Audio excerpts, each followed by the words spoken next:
कहानी पसंद आए तो लाइक शेयर एंड सब्सक्राइब। पापी बुढ़िया की कहानी। एक समय की बात है, एक छोटे से गांव में एक बूढ़ी महिला रहती थी जिसे लोग पापी बुढ़िया के नाम से जानते थे। उसका नाम कमला था। कमला को गांव के लोग उसकी बुरी आदतों और स्वार्थी स्वभाव के कारण नापसंद करते थे। वह हमेशा दूसरों को धोखा देने और अपने लाभ के लिए झूठ बोलने में माहिर थी। कमला के पास कुछ जमीन थी जिसे उसने किराए पर दे रखा था। वह अपने किराएदारों से अधिक पैसे वसूलती और उन्हें धमकाती रहती थी।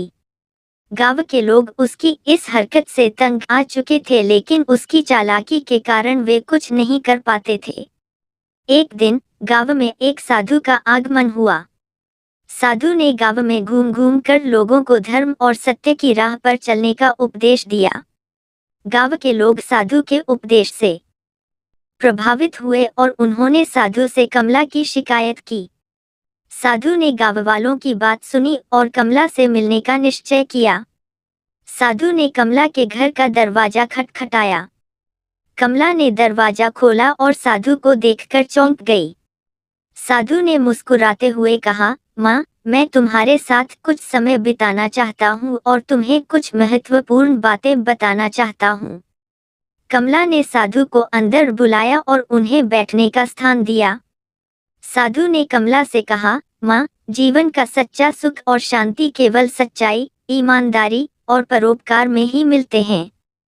पाप और धोखे से केवल दुख और अशांति ही प्राप्त होती है।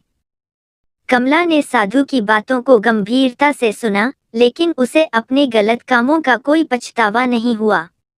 उसने सोचा कि साधु की बातें केवल कहने की बातें हैं और वास्तविक जीवन में इनका कोई महत्व नहीं है। साधु ने कमला को एक कहानी सुनाई। एक समय की बात है, एक राजा था जिसने अपने जीवन में कई पाप किए थे। मरने के बाद उसकी आत्मा को नरक में बहुत कष्ट सहना पड़ा। उसके पापों के कारण उसे शांति नहीं मिली और वह हमेशा दुखी रहा। कमला ने साधु की कहानी को सुना, लेकिन उसे अपने पापों का कोई भय नहीं हुआ।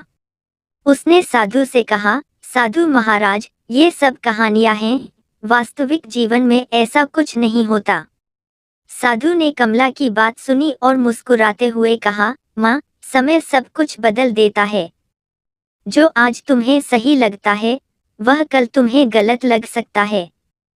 जीवन की सच्चाई को समझो और सच्चाई की राह पर चलो। साधु की बातें सुनकर कमला ने उन्हें जाने दिया, लेकिन साधु की बातें उसके मन में कहीं गहरी छाप छोड़ गईं। उसने सोचा, क्या सच में मेरे पापों का कोई परिणाम होगा? क्या मेरी आत्मा को सच में कष्ट सहना पड़ेगा? समय बीतता गया और कमला की उम्र बढ़ती गई। एक दिन वह बहुत बीमार हो गई और उसे एहसास हुआ कि उसकी जीवन यात्रा अब समाप्त होने वाली है। उसने अपने जीवन के सभी पापों को याद किया और उसे गहरा पछतावा हुआ। कमला ने साधु की बातें याद की और उसने अपने पापों का प्रायश्चित करने का निश्चय किया। उसने अपने किराएदारों से माफी मांगी और उनसे वसूल किए गए अधिक पैसे उन्हें वापस कर दिए। उसने गांव के लोगों से भी माफी मांगी और उन्हें अपने गलत कामों का एहसास दिलाया।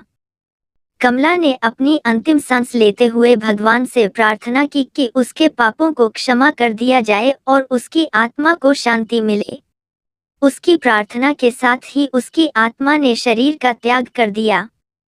कमला की कहानी से हमें यह सीखने को मिलता है कि पाप और धोखे से केवल दुख और अशांति ही प्राप्त होती है। सच्चाई, ईमानदारी और परोपकार से ही जीवन का सच्चा सुख और शांति मिलती है। जीवन में समय रहते अपने गलत कामों का प्रायश्चित करना और सच्चाई की राह पर चलना ही सबसे महत्वपूर्ण है।